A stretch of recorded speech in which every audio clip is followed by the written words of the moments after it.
tipo albuminemia. Entonces, pues acá tenemos como los imágenes representando cada uno de los síntomas. Bueno, vamos a presentar las vías que no se dan por la afección. Tenemos la glucólisis. La glucólisis, por la baja ingesta de alimentos, vamos a tener en cuenta que los niveles de glucosa en la sangre del niño van a caer demasiado todo el tiempo, por lo que implica que no vamos a tener ni glucosa almacenada en el hígado en forma de glucógeno para degradar y enviarlo a la glucólisis o glucosa que venga propiamente de la ingesta de alimentos. O sea que la glucólisis está en stop, está frenada. Bueno, otra vía que no se va a dar en esta situación es la síntesis de aminoácidos, porque en resumidas cuentas no podemos como sintetizar y degradar al mismo tiempo, y en resumidas cuentas vamos a ver a lo largo del problema que nuestra fuente de energía van a ser los aminoácidos. Entonces obviamente la glutamina sintetasa va a estar inactivada por la degradación de aminoácidos, como la degradación inhibe la síntesis. Y finalmente tenemos la vía de las pentosas fosfato, que es como explicamos anteriormente, como no se da glucólisis porque no hay glucosa, porque no hay déficit calórico, entonces no se van a producir los intermediarios de la glucólisis, como lo serían la glucosa bisfosfato, la fructosa fosfato o el gliceraldehído 3-fosfato. Entonces no se va a producir la vía de las pentosas fosfato. Ahora seguimos con los síntomas y signos con sus rutas metabólicas afectadas. Cada uno pues los vamos a desarrollar. Primero empecemos por la hipoalbuminemia. Entonces, como sabemos, como lo dice su nombre, la hipoalbuminemia es una condición en la cual la albúmina, que es una proteína, está disminuida en la sangre. Entonces la albúmina, pues como ya lo dije anteriormente, es una proteína que se sintetiza principalmente en el hígado y representa del 50 al 60% de las proteínas plasmáticas pues en este órgano.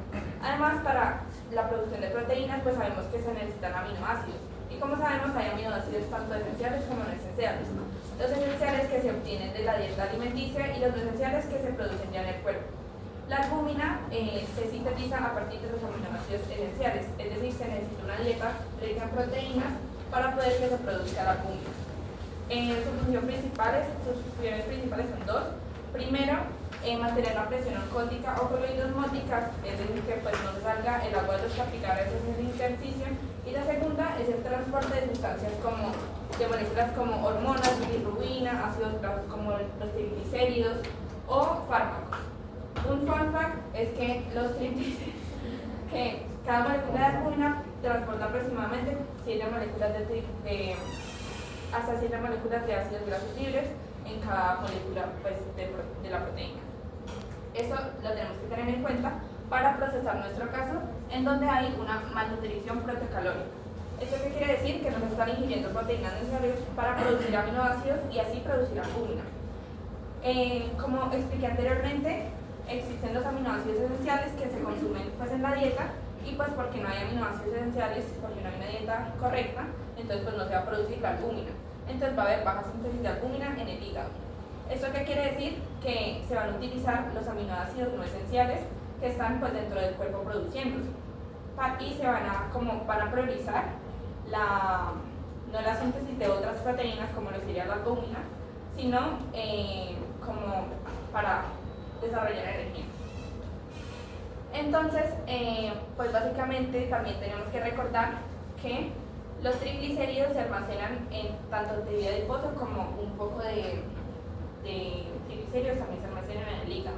Después de que se da la degradación, que es la lipólisis, se degrada los triglicéridos en glicerol y ácidos grasos libres, que después se van a ir por el torrente sanguíneo gracias a la albúmina hacia el hígado o hacia los músculos para después producir moléculas con potencial reductor, como serían el acetil-CoA, el NADH2 o el NADH, para después que se vayan a otras rutas metabólicas con estos órganos y así poder producir el ATP necesario. ¿Qué está pasando en nuestro caso? Que primero como no se tiene la albúmina, o sea, hay hipoalbuminemia, no se tiene la albúmina necesaria para que se transporten estos ácidos grasos degradados hacia el torrente sanguíneo y lleguen al hígado para poder ser procesados, oxidados sin que se produzca la beta-oxidación. y no se produzcan moléculas con potencial reductor que pues después se van a notar rutas metabólicas y así se produce ATP.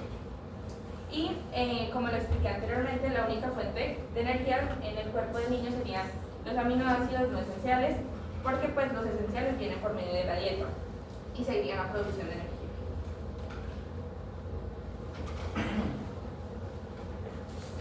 Bueno, yo les voy a explicar el edema. Bueno, el edema, definiéndolo, es la acumulación anormal de líquido en el espacio intersticial, o sea, entre las células y los capilares. Pero en este caso, el edema se debe directamente por la hipoalbuminemia, que pues como ya mi compañera lo había definido, que es la baja concentración plasmática de la albúmina.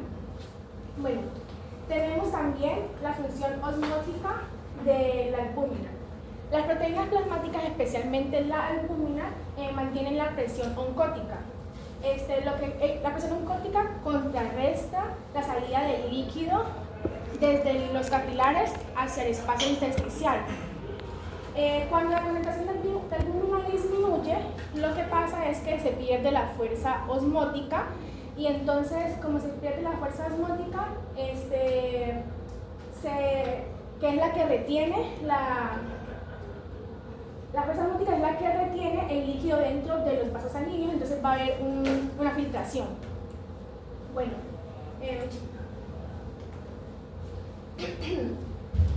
bueno, entonces lo que tenemos como resultado es que la presión hidrostática, que es la que empuja el líquido hacia afuera, se mantiene igual, y la hidrostática capilar, que es la que empuja el líquido hacia afuera, se mantiene igual, y la presión oncótica capilar, que es la que atrae el líquido hacia adentro, pero se va a caer por la falta de albúmina. Y entonces también tenemos que el resultado neto de todo esto es una filtración excesiva del líquido hacia el espacio intersticial, lo cual produce el edema. Bueno, aquí estamos viendo que la presión osmótica plasmática, y lo que pasa es que se va hacia el líquido se va hacia el espacio intersticial, y pues esta sería la presión capilar, que es lo que pasa normalmente. Y aquí se está viendo la filtración de ese líquido hacia el espacio intersticial.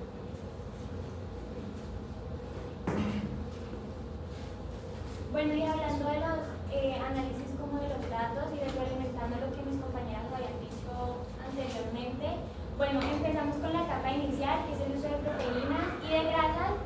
Como no hay carbohidratos, entonces se empieza a utilizar grasas y proteínas, la cual los ácidos grasos se van a transportar, se van a pasar del tejido adiposo al hígado y a los músculos. Y estos viajan para producir ATP, y todo ese proceso se da gracias a la albúmina, que pues, es la que nos va a ayudar a transportar esos ácidos grasos libres en la sangre, y una lipoproteína, que en este caso es la BLDL, que pues, nos ayuda a sacar la grasa del hígado. Cuando ya no hay aminoácidos y tampoco haya proteínas, entonces empieza la etapa severa, que es la falta de proteínas. Entonces, ya como no hay proteínas y tampoco hay aminoácidos, pues entonces no se puede formar la albúmina y tampoco la lipoproteína. Entonces eso hace que como no se forman, entonces no se puede transportar los ácidos grasos, y la grasa por ende queda en el hígado, y pues el paciente tiende a tener hígado graso. Y por eso esa grasa pues no se puede utilizar como reserva de energía o como energía. Entonces el cuerpo empieza a destruir los aminoácidos que quedan en el músculo, y por ende pues tiende a bajar de peso. Y sus consecuencias metabólicas es que al haber pérdida de masa muscular, entonces hay un bajo peso extremo, hay déficit de energía para las actividades cotidianas, al tener hígado graso, gracias. Entonces hay edema y abdomen distendido. Y por ende, su estado catabólico total es que el cuerpo destruye sus propios tejidos para lograr sobrevivir. Bueno, yo les voy a hablar sobre el bajo peso, pero con relación a la regulación glutamina sintetasa. Bueno, debido a la mala dieta que lleva el paciente, la única fuente de energía que estaría recibiendo serían los aminoácidos. Al ser su única fuente, se van a acumular grandes grandes porciones de glutamina y ionamino. Estos son por la degradación de aminoácidos. El ion amino va a salir y va a entrar por la vía de la urea. Sin embargo, al ser tan grande la cantidad de aminoácidos y la degradación de cantidad que tienen estos va a ser mucha más y va a hacer que la urea sea secretada por la urea rápidamente, provocando que este se acumule e inhiba directamente la glutamina sintetasa. Ya al no producir esta glutamina estaríamos perdiendo el intermediario fundamental para la síntesis de aminoácidos, que sería la glutamina y los dos grupos aminos que tienen que transportar al mismo tiempo. Esta es una enzima que convierte glutamato más amonio y utiliza el ATP como función esencial para eliminar el exceso de amonio y mantener el equilibrio nitrogenado. Y en el bajo peso y el déficit proteico calórico, que es nuestro caso, el organismo busca conservar el nitrógeno y mantener la homeostasis.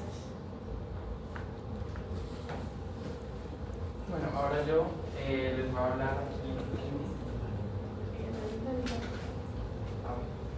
hablar de la parte del abdomen distendido. Bueno, para esta parte tenemos que tener en cuenta de que el tejido adiposo no es el único tejido que puede guardar triglicéridos o ácidos grasos, sino que el hígado también es capaz de hacerlo. Sin embargo, la salida de los triglicéridos por el hígado va a ser un poco distinta. Acá vamos a necesitar una proteína que es de la familia de las lipoproteínas, que es una ApoB100. La ApoB100 va a ser una proteína que va a ser sintetizada a partir de aminoácidos esenciales. Entonces van a provenir directamente de la dieta, lo cual no tenemos porque estamos en una dieta baja en aminoácidos, que es en sí el caso de nuestro niño. Entonces no vamos a poder sintetizar esta proteína ApoB100 para poder formar lo que viene siendo los VLDL, que los VLDL son las moléculas de baja densidad que nos van a ayudar a transportar los triglicéridos y ácidos grasos que se acumulan en el hígado al torrente sanguíneo para llevarlos a tejidos periféricos.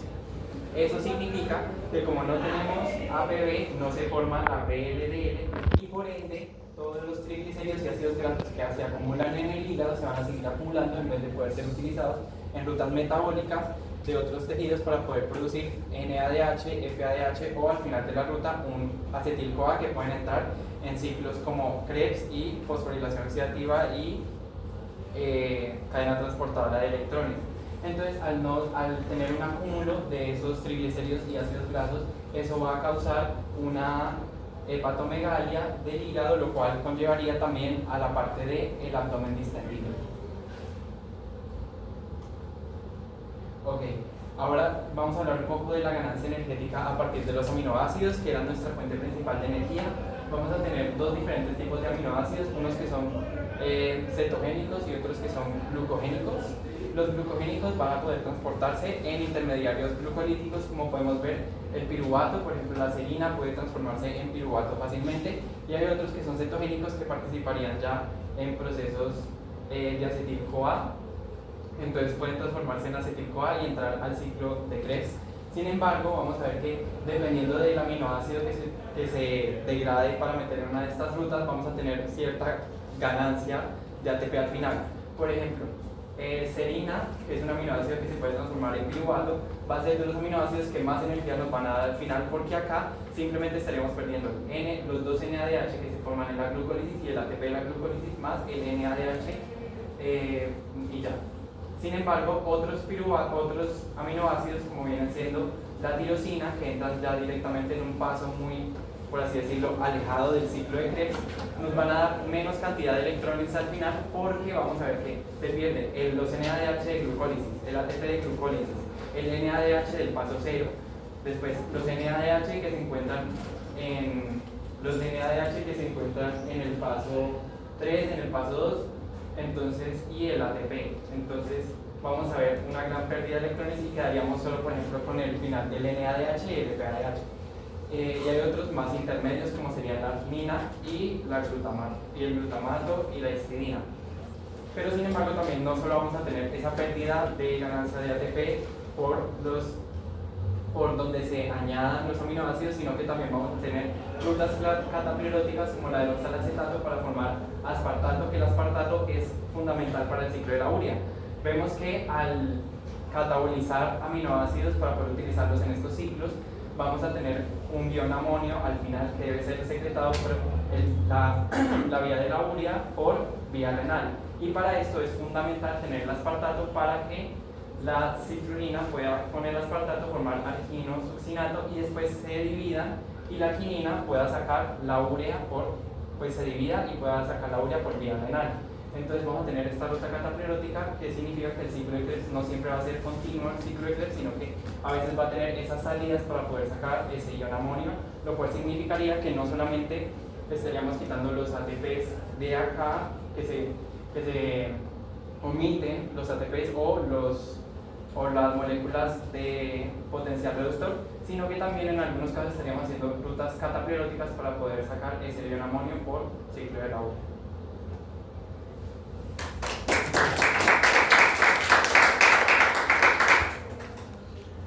Listo, demoraron 16 minutos, pero pues como Mientras dos más, pues ahí está. Lo más rápido. Listo. Muy bien, chicos, creo que está muy claro. Tú eres, ¿cuál es tu nombre? Isabela. Isabela y Rafa. Muy bien presentado. Felicitaciones. No sé si tenés muy buena memoria o sabes improvisar muy bien, pero pues porque hablar también en público es también aprender a improvisar, o sea, no sobre la marcha diciendo preguntas. Muy bien presentado, felicitaciones. Tengo solamente dos preguntas, una ya la explicaron, pero quiero verificar una cosa, y la segunda es, bueno, como ustedes centraron mucho la presentación en función del metabolismo de aminoácidos, y eso pues es claro, considerando la situación pues, del paciente, es un paciente que no se alimenta, o sea que carbohidratos y lípidos bajito, y la única que queda como fuente, pues al final son proteínas, en general. Entonces, bueno, ¿qué pasa? ¿O qué se esperaría ver en ese paciente en función de la concentración de urea en orina? ¿Qué esperaríamos ver en ese paciente? Y usted no responde, Nicolás.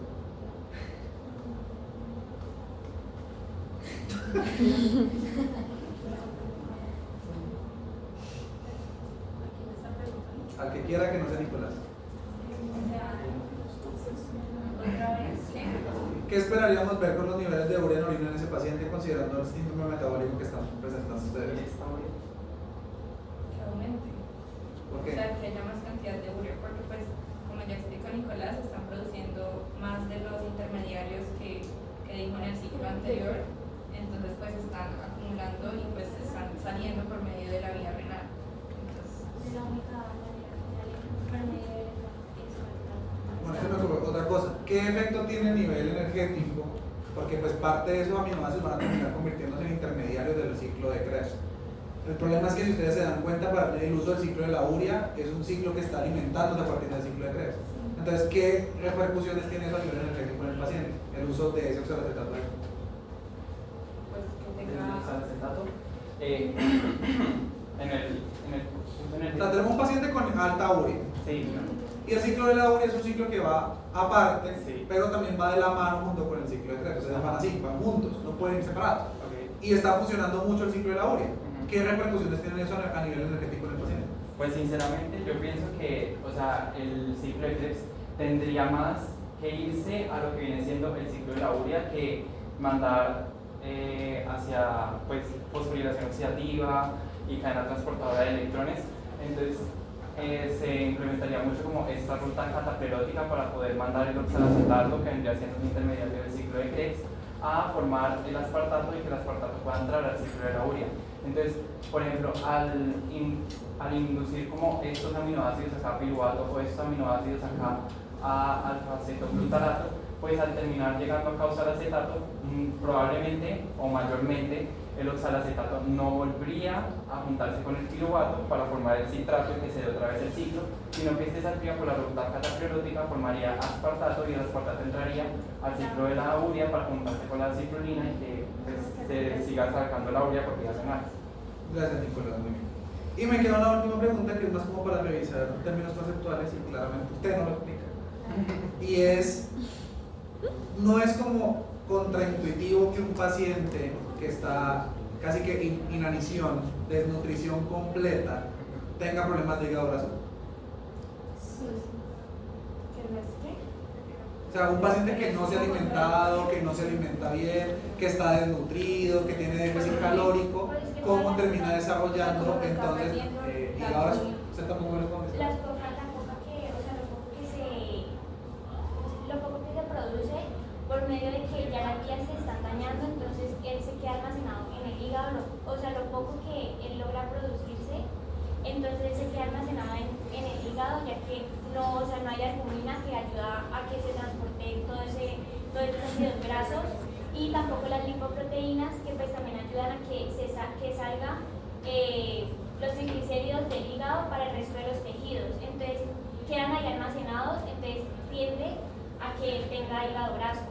Y por ahí dicen, pues no se pueden usar las grasas como energía, entonces quedan acumuladas al no tener otra forma de cómo. Listo, chicos. Muchas gracias.